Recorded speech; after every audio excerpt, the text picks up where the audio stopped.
দেবদার আবারও pan India কাঁপানো শুরু। আমরা সবাই জানি যে দেবদা প্যান ইন্ডিয়া দাপানোর জন্য একদম উদ্ব্যস্ত হয়ে থাকে, এটা কিন্তু সত্যি কথা। আর এখন যে খবরটা তোমাদেরকে দেবো সেটা সত্যি আমাকে যদি না জানাতো এই ছেলেটি, সত্যি আমার সাবস্ক্রাইবারদের থ্যাংক ইউ সো মাচ, আমাকে মানে নোটিস করায়। আমার সত্যি বলছি আমার দেখা হয়ে ওঠেনি এই খবরটা, এবং আমি হয়তো মিস করে যেতাম, তোমরাও তার সঙ্গে মিস করে যেতে। একটা দারুণ খবর দেবো তোমাদেরকে যে দেবদা, দেখো এইটা কিন্তু দরকার অ্যাকচুয়ালিতে এখন, আর এগুলোই কিন্তু করা হচ্ছে। দেখো এটা কিন্তু এমনি এমনি করা হচ্ছে না, সাকসেস রেশিওকে দেখে সেটাকে রেপ্লিকেট করার চেষ্টা করা হচ্ছে।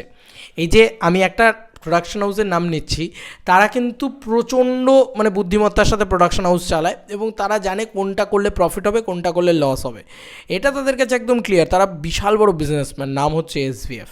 ইয়েস, এসভিএফ দেবদার আবারও একটা বড় সড়ো প্যান ইন্ডিয়া সুযোগ করে দিয়েছে। ইয়েস, দেবদা বড় সড়ো প্যান ইন্ডিয়ার সুযোগ এসভিএফ করে দিয়েছে। কীরকমভাবে বলি, বা প্যান ইন্ডিয়া সাকসেসের সুযোগ এসভিএফ করে দিয়েছে কীরকমভাবে বলি বন্ধুরা। এসভিএফ কিন্তু দেখে নিয়েছে যে দেব এন্টারটেনমেন্ট ভেঞ্চার্সে অলরেডি যে দুটি ছবি অ্যাভেলেবেল আছে, তার ভিতরে 1 নম্বর ছবিটি হচ্ছে চ্যাম্প এবং 2nd নম্বর ছবিটি হচ্ছে ককপিট, যে দুটি ছবি দাপটের মতন করে ভিউজ এনেছে, ভয়ঙ্কর ভিউজ এনেছে। এবার তারা যেটা করেছে, তারা আরশিনগরকে অ্যাভেলেবেল করে দিয়েছে। আমি বলছিলাম যে ইউটিউবে ফ্রিতে অ্যাভেলেবেল করে দিয়েছে আরশিনগর, সেই খবর করেছিলাম, সেটা আগে পুরনো খবর। এখন ঠিক একদিনের মাথায় আমরা দেখতে পাচ্ছি এসভিএফ যে হিন্দির যে ইয়ে রয়েছে আর কি, সেখানে অলরেডি তারা অ্যামাজন অভিযানকে অ্যাভেলেবেল করে দিয়েছে। এবার আমি এখানে একটা বড় বক্তব্য তোমাদের কাছে ক্লিয়ারলি বলি, যেটা হচ্ছে যে অনেকেই চাইছে যে চ্যালেঞ্জ ছবিটাকে অ্যাভেলেবেল করা হোক ইত্যাদি ইত্যাদি। চ্যালেঞ্জ ছবিটা কিন্তু ভোজপুরিতে রয়েছে, আমি দেখেছি, মানে ওরা হিন্দি ডাবডে রাখেনি, বাট ভোজপুরিতে রয়েছে। তবে আমার মনে হয় যে চ্যালেঞ্জ ছবিটাকে না ওরা হিন্দি ডাবডে মেবি অ্যাভেলেবেল করবে না, কারণ যেহেতু ওটা একটা রিমেক ছবি, সে তো ওরা মনে হয় না মানে ওটাকে করবে আর কি। তো যাই হোক, আমাকে এই যে পাঠিয়ে বলেছে যে দেখো নিউ রিলিজ দিয়েছে এসভিএফ হিন্দি ভার্সনে, আপডেট ভিডিও দাও প্লিজ, বানিয়ে দাও।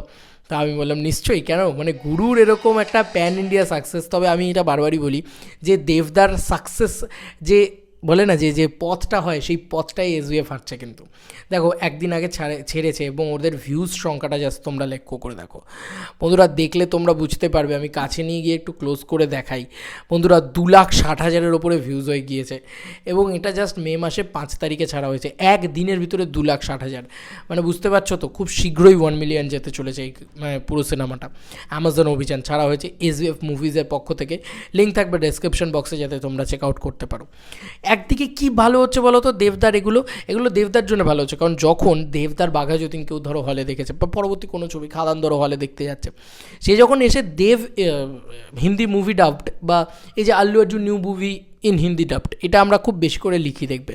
দেবদার ক্ষেত্রে যেটা হবে যে দেবদার ক্ষেত্রে সেম জিনিসটা ধরো লেখা হলো, মানে একটা হিন্দি অডিয়েন্স লিখলেন যে পছন্দ হলো খাদান ছবিটা, তার সে তখন লিখলো যে নিউ মুভি হিন্দি ডাব, দেব নিউ মুভি হিন্দি ডাব। তার কাছে কিন্তু আজকে একটা অ্যামাজন অভিযান অ্যাভেলেবল থাকবে, একটা আরশিনগর অ্যাভেলেবেল থাকবে, তার কাছে একটা চ্যাম্প, একটা ককপিট, এগুলো অ্যাভেলেবেল থাকবে। যে কারণে আমি বারবার দেবদাকে বলছি, দেবদা এখন ভোটের জন্য বিজি আছেন, তাই আমার বিশ্বাস যে দেবদা ফিরে এসে, দেবদাকে একটাই রিকোয়েস্ট, দেবদা তো নতুন ছবি শুটিং করবেনই, নিশ্চয়ই করবেন, কিন্তু কবির ছবিটা, এটা একটা কাল্ট ক্লাসিক ছবি, কবির কিন্তু কাল্ট ক্লাসিক ছবি, তো সেই ছবিটা যদি প্লিজ কোনোভাবে হিন্দি ডাবডে অ্যাভেলেবেল করে দেওয়া যায়, আস্তে আস্তে আস্তে আস্তে দেবদার পরবর্তী ছবিগুলো যদি হিন্দি ডাবডে অ্যাভেলেবেল করে দেওয়া যায়, খুব ভালো হয়।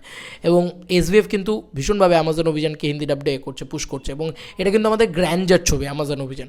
তো কোথাও গিয়ে সেটা যদি সাকসেসফুল হয়, তাহলে আরও বড় করে কিন্তু একটা কী বলবো, ওই প্যান ইন্ডিয়া দরজাটা ওপেন হবে, এবং আমরা সবাই কিন্তু প্যান ইন্ডিয়া খেলছি, এসভিএফও কিন্তু প্যান ইন্ডিয়া খেলছে, কিন্তু একটু স্মার্ট ওয়েতে, একটু সেফ ওয়েতে, যে না ভাই বেশি রিস্ক নেবো না, বেশি ঝামেলা করবো না, শুধু দেবের ওয়েতে যাব, এই ভেবেই খেলছে কিন্তু, আমার তো তাই মনে হয়।